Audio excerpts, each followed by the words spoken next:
आज के लेक्चर में हम देखेंगे खरलीय रसायनों में से दूसरा वाला। पहले के लेक्चर में हमने आरोग्य वर्धिनी देखी थी। इसके ये वाले लेक्चर में हम चंद्र प्रभावती देखेंगे। तो पॉइंट टू पॉइंट जाएंगे जैसे हम करते आए हैं। तो पहला पॉइंट है रेफरेंस। इसके बहुत सारे रेफरेंस है, लेकिन आपको जो दिया है सिलेबस में वो है शारंगधर संहिता का मध्यम खंड का गुटी बट्टी कल्पना जो है उसमें है। एक ध्यान में रखो कि जो भी कल्पनाएं हैं शारंगधर का जो अगर रेफरेंस आया है, गुटी बट्टी है, गुग्गुलू है, वो सब मध्यम खंड में ही है। स्वर जो कषाय कल्पना वगैरह सब मध्यम खंड में ही है। तो ये आपको इजी हो जाएगा ध्यान रखने के लिए कि मध्यम खंड में सब आया है। तो इसमें वटी नहीं आई है, इसमें चंद्रप्रभा गुग्गुलू आया है। और वो कहाँ पर आया है? प्रमेय रोग अधिकार में आया है। तो इसका श्लोक देखते हैं। चंद्रप्रभा वचामुस्तं भूनिम्ब अमृत दारुकं हरिद्रा अतिविषादार्वी पिप्पली मूलचित्रकौ धान्यकं त्रिफलाचव्यं विडंगं गज पिप्पली व्योषं माक्षिक धातुश्च द्वौ क्षारलवणत्रयम् एतानि षण्मात्राणि प्रत्येकं कारयेद्युद त्रिवृत्तं दन्तिपत्रं च त्वक् एलावंशलोचन प्रत्येकं कर्षमात्राणि कुर्यात् एतानि बुद्धिमानः द्विकर्षं हतलोहं च स्यात् चतुर्कर्षा सीता भवेत् शिलाजतु अष्टकर्षस्य साध अष्टकर्षश गुगुलोः एभिर एकत्र संक्षुण्णैः कर्तव्या गुटिका शुभा चंद्रप्रभादि विख्याता सर्वरोगप्रणाशिनी प्रमेहान् विंशतिकृच्छं मूत्राघातं तथा स्मरेन् विबन्धा अनाह शूलं निमेहनं ग्रन्थि अर्बुदम् अन्तर्वृद्धिं कटिशूलं श्वासं कासं विचर्जिकाम् अण्डवृद्धिं तथा पाण्डुं कामलाच्य फलिमकम् कुष्ठान्य अर्शंसि कण्डु च प्लीहोदर भगन्धरम् दन्तरोगं नेत्ररोगं स्त्रीणाम् आर्तवामृजां पूषां शुक्रगतां दोषान् मन्दाग्निम् आयुचिं तथा वायुपित्तकफं हन्यात् वृषारसायनी चंद्रप्रभायां कर्षस्तु चतुषानु विधीयते। अभी इसमें प्रिपरेशन मेथड के साथ साथ इसकी क्लिनिकल यूटिलिटी भी आई है और इसकी मात्रा भी है। चतुष्षान विधीयते मतलब ये इसकी मात्रा है कि इतना दे सकते हैं हम। और अब देखते हैं कि कौन से इंग्रेडिएंट आए हैं और उसको ध्यान में कैसे रखना है। अभी इसमें बहुत सारे इंग्रेडिएंट आए हैं ना, तो थोड़ा सा कॉमन कॉमन जो है वो ऐसे निकालेंगे। तो इसमें कौन से पॉइंट्स आते हैं? ये चार पॉइंट्स, चार ये 5 पॉइंट्स आते हैं इसमें। ये क्षारद्वय बोला है, क्षारद्वय में कौन से आते हैं? सज्जिक क्षार एंड एवं क्षार, ये आपको परिभाषा प्रकरण में हुआ होगा। बाद में लवण त्रय बोला है, लवण त्रय में क्या है? सेंधव, सवर्चर और बीड लवण। व्योश आपको पता है, त्रिकटु को भी कहते हैं व्योश, ये शुंठ मरीच एंड पिप्पली। बाद में त्रिफला, ये तो कॉमन है आपको पता ही है। और जो रस द्रव्य आया है, एक स्वर्णमाक्षिक भस्म आया है, शिलाजत्व आया है और हतलोह भस्म एक आया है। तो इसकी मात्रा जो ये सिर्फ ऐसा ध्यान में रखो, इसका प्रमाण जो है, तो अगर आपको याद में रहता है तो बहुत मोर देन इनफ है। लेकिन अगर नहीं रहता है तो भी कुछ बात नहीं है, अगर आपने इतना भी लिख दिया तो भी आपको मार्क्स पूरे मिलेंगे। अगर होता है तो ये 2-3 उंगली का श्लोक है ना, ये सर्वरोग प्रणाशिनी तक, तब तक अगर रिवाइज होता है तो कर सकते हो आप। क्योंकि अच्छा रहता है अगर एक्सटर्नल पे आप लोग जो एग्जाम पेपर चेक करता है उस पे इसका बहुत अच्छा इम्पैक्ट पड़ता है। तो क्या हो गया? क्षारद्वय हो गए, लवण त्रय हो गए, व्योश हो गया, त्रिफला हो गया, रसद्रव्य हो गए, ये तीन। बाद में काष्ठ औषधि जो है, इसमें चंद्रप्रभा जिसे बोला है वो है कचोरा। बातें वच्चा, मुस्ता, भुनिम्ब, अमृता, देवदारू, हरिद्रा, ये सभी लेने हैं और उसका चूर्ण वस्त्रगार चूर्ण कर लेना है। अब अलग वाला कैसा है और जो ध्यान में नहीं रहेगा कि चंद्रप्रभा में क्या होगा यार, तो सीता आया है। तो इसमें सीता भी है, ध्यान में रखो, चार वर्ष सीता है। इसका जो प्रपोर्शन है ये मैंने जानबूझ के नहीं दिया है, क्योंकि ये तो इधर थोड़ा सा ब्रैकेट में दिया है। लेकिन अगर आप नहीं भी लिखोगे तो इतना कुछ नहीं इम्पैक्ट पड़ेगा उस पर। अगर ध्यान में रहता है and, आपको रिवाइज होता है तो लिखो, नहीं तो नहीं लिखा तो भी चलेगा। आप स्पीकर डेट लिखेंगे तभी तो भी चलेगा। बाद में मेथड ऑफ प्रिपरेशन, पहले क्या करना है? गुगुल एंड शिलाजितु, ये जो हमारे निर्यास टाइप के ड्रग्स है, उसे पहले मेल्ट कर लेना है।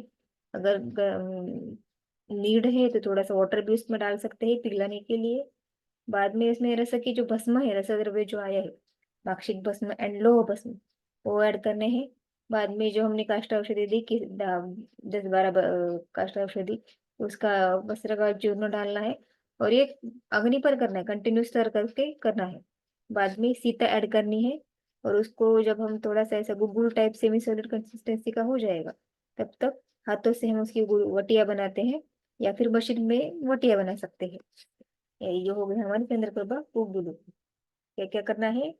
कुगुरन शिलाजित मेल्ट करना है, माक्षिक लोह भस्म डालना है, उसमें स्टर करना है, बाद में काष्ठाशुद्धि डालना है, स्टर करना है, बाद में सीता डालनी है, और बाद में जब ये पूरा घुल मिल जाएगा तो उसके बाद हमारी वटी बनानी है।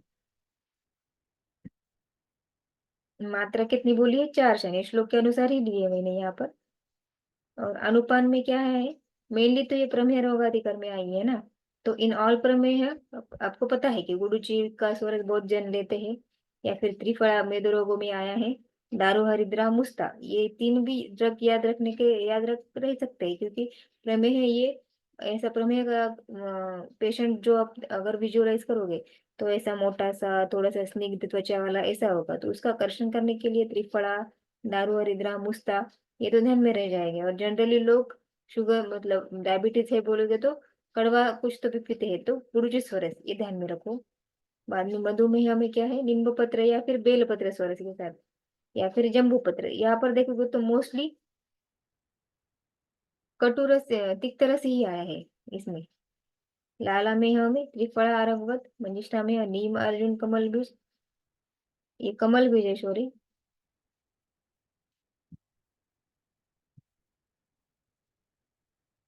मूत्राघात, मूत्रकृच्छ, मिर्च मिर्ची मतलब हमारी हरी मिर्च वगैरह जो होती है लोग शुरुआत। और बल पुष्टि के लिए अगर देना है तो गो दुग्ध और शुगर मिलाकर दे सकते हो। अभी ये ध्यान में कैसे रखेगा, कहाँ पकड़? ये मैंने ऐसा ही लिया है कि अगर ये चीटियाँ और शुगर आपको ऐसा थोड़ा सा विजुअलाइज होगा, तो याद में रह जाएगा कि ये प्रमेय में आया है। ऐसा कंपेयर नहीं करना है, मतलब प्रमेय अलग है, डायबिटीज अलग है पूरा। लेकिन अगर ध्यान में रखना है तो ऐसा जुगाड़ करना पड़ता है। तो ये चीज से आप याद रखो कि प्रमेय है, मतलब जिसके मूत्र को इसका अनुमान प्रमाण कैसे आया है कि अगर मूत्र को चीटियाँ लगती है, तो वहां पर ये बोला है, प्रमेय बोला है। लेकिन ये ऐसा विजुअलाइज करूंगी कि अगर ये इसका क्रिस्टल है शुगर का, उसके ऊपर ऐसी चींटियां खड़ी है, तो ऑल टाइप्स ऑफ प्रमेय है, ये ध्यान में रखो। बाद में ये ये किडनी की डायग्राम जो है यूरिनरी सिस्टम की, उससे क्या क्या आएगा? मूत्राघात, ब्लड से ये अश्मरी, बहुमूत्रता, और किडनी की डिसीज की वजह से जो शोथ होता है वो शोथ, मूत्रदाह एंड मूत्रकृच्य। ये किडनी विजुअलाइज करो, बाद में ये आपको जैसे आप ऐसे थोड़ा सा फिर जोर दोगे तो याद में आ जाएगा कि किडनी में क्या क्या आया था। तो मूत्राघात रहता है, जनरली अश्मरी रहती है, तो हम ऐसा सोचने लगते हैं कि अरे किडनी में क्या होगा, किडनी में क्या होगा। तो जनरल है, अश्मरी तो होगा ही, मूत्रकृच्य होगा ही, बहुमूत्रता ये थोड़ा सा अलग है, मूत्रदाह तो होगा ही, और मूत्राघात, ये तो ध्यान में रख सकते हो आप। बाद में दंत रोग आया है और नेत्र रोग आया है। स्टिकर इसलिए दिए है कि हमारी विजुअल मेमोरी बहुत ज्यादा ये होती है।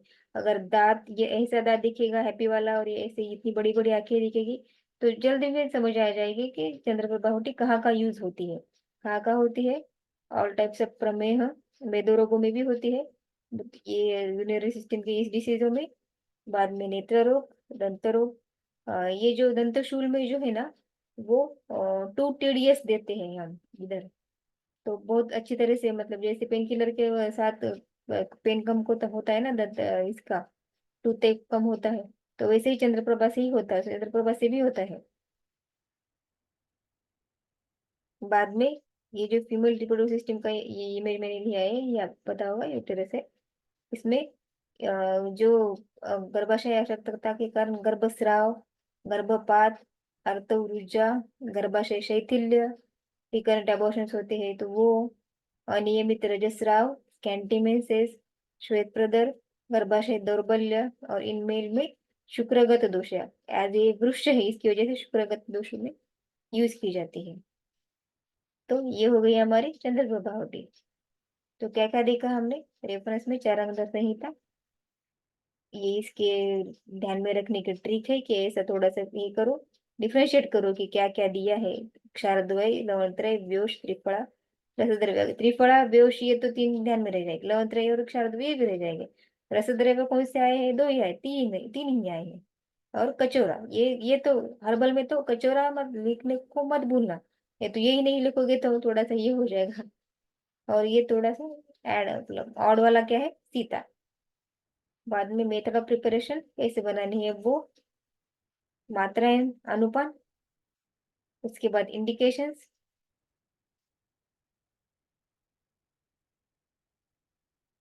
ये हो गई हमारी चंद्र प्रभावती। साथ ही साथ हम दूसरा विकल्प देख लेंगे। तो ज्यादा पूछा तो नहीं जाता है कुमार इस पे, चंद्र प्रभावती पे आया तो ये लेके आ सकता है, लेकिन कुमार कल्याण रस पे ऐसा ये लेके आने जैसा कुछ नहीं है। अगर वो बहुत ही ज्यादा मतलब बहुत ऐसा पूछे वाला इंसान होगा तो वही उसमें डालेगा। कुमार कल्याण इसका रेफरेंस है वैश्य रत्नावली, बाल रोग चिकित्सा। इसका श्लोक, सिंदूरम मौक्तिकम हेमं व्योमायो हेममाक्षिकं कन्यारत्नेन सम्वर्ध्य कुर्याद् मुद्गपीतावटी वटिकां वटिकाम् अर्धं वा वयो अवस्था विविच्येत् क्षीरेण सीतया सार्ध बालेषु विनियोजयन् कुमाराणां ज्वरं श्वासं वमनं परिगर्भितं ग्रहदोषाश्च निखिलान् स्तन्यास्य ग्रहणं तथा कामला अतिसारश्च कृशतां वह्निवैकृत्यं रसः कुमार कल्याणो नाशयन्न संशय, यात न संशय। ऐसा ये हेल्दी वे है ना, ऐसा कुमार का कल्याण करने वाला, मतलब ये कैसे कर रहा है कि आई एम हेल्दी, ऐसा थोड़ा सा दिखा रहा है ना, हेल्दी फ्रूट्स भी है उसके सामने।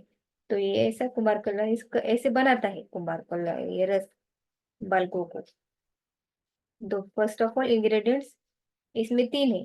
कुपी पक्व में रस सिंदूर आया है, पिष्टि में मुक्ता पिष्टि आई है, भस्म में चार भस्म आए हैं, स्वर्ण भस्म, अभ्रक भस्म, लोह भस्म और स्वर्णमाक्षी भस्म। और इसको सबको कुमारी स्वरत के साथ मिलाकर एक भावना देनी है और उसकी गोलियां बनानी है। अगर ये सिंगल पिकअप याद रखोगे तो ये इसकी जो इंडिकेशंस है तो वो आपको ध्यान में रह जाएगी कि ये दिख रहा है ना, ये लड़का थोड़ा सा ऐसा दौर्बल, मतलब बहुत ही ऐसा क्या क्रूश दिख रहा है। ये इसकी जो ये है हाथ पाय वगैरह है वो बहुत ही क्रूश है, ऐसा दीन दिख रहा है। तो ज्वर में जनरली ऐसे ही पेशेंट होते हैं। बाद में श्वास आपको पता होगा राजेश वगैरह, तो उसमें भी ऐसे ही थोड़े से लो इम्यूनिटी वाले वगैरह लोग रहते हैं। अगर वमन कर करके भी ये क्रुश हो गया, ऐसे भी ध्यान में रख सकते हैं। बाद में परिगर्भ किया आपने देखा होगा पेड्स में, आपको आएगा पेड्स में अगले साल। बाद में बाल ग्रह, ग्रह की वजह से बहुत लोगों की तबीयत ऐसी ही हो जाती है, तो ये बाल ग्रह का भी ध्यान में आ जाएगा। अतिसार कर करके ये सूख गया है, ऐसा भी ध्यान में रख सकते हैं। और दौर्बल्य तो ऐसे कोई आएगा ही। बाद में ये ऐसा क्यों हुआ है? क्योंकि पाचक अग्नि की इसकी विकृति है, इसकी वजह से ये ऐसा हुआ है, तो ऐसे ध्यान में रखना। क्या हो गया कुमार कल्याण रस? इसमें क्या है? कुपी पक्व में सिंदूर है, पिष्टि में मुक्ता है, और भस्म में ये चार भस्म है, भावना कुमारी स्वरस की है। कैसे बनाना है? जैसे सिंदूर, मुक्ता, मुक्ता पिष्टि ये सभी एकत्र लेने हैं, उसको कुमारी स्वरस की भावना देनी है और वटिया बनानी है बस, और बाद में यूज करना है। और ये सारे इंग्रेडिएंट्स इस फोटो को देखकर आपको सब याद आ जाएंगे। अब गेस तो कर सकते हो कि कहाँ कहाँ पर यूज होता होगा अगर ये फोटो देखेगा आपको तो। ये हो गया हमारा कुमार कल्याण रस। बाद में आते हैं लक्ष्मी विलास रस। इसका जो रेफरेंस है वो मैंने वैश्य रत्न आपको बुक में भी दिया है, वैश्य रत्नावली वार्तली चिकित्सा में, वहां से ही लिया है मैंने ही।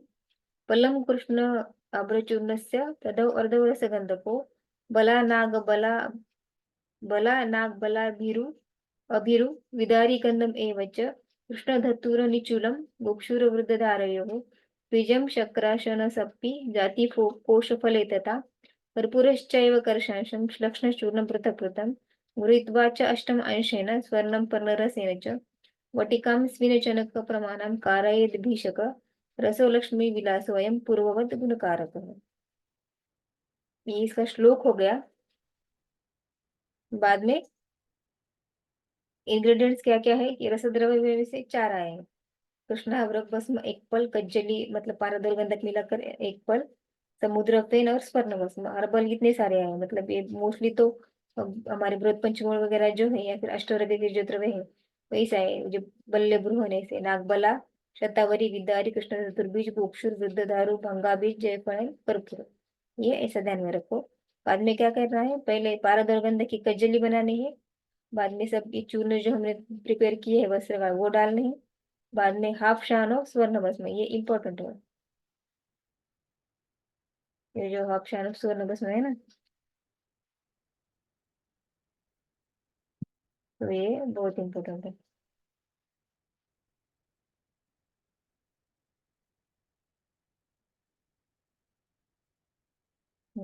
बाद में ये स्वर्ण भस्म ऐड करने के बाद नागवेली पत्र सूरज की भावना देनी है और उसकी गोलियां बनानी है। इंडिकेशंस कहाँ पर आए कि अनुपान भेद से ये सर्वव्याधि का नाश करता है, ऐसे बोला। तो ये हो गया हमारा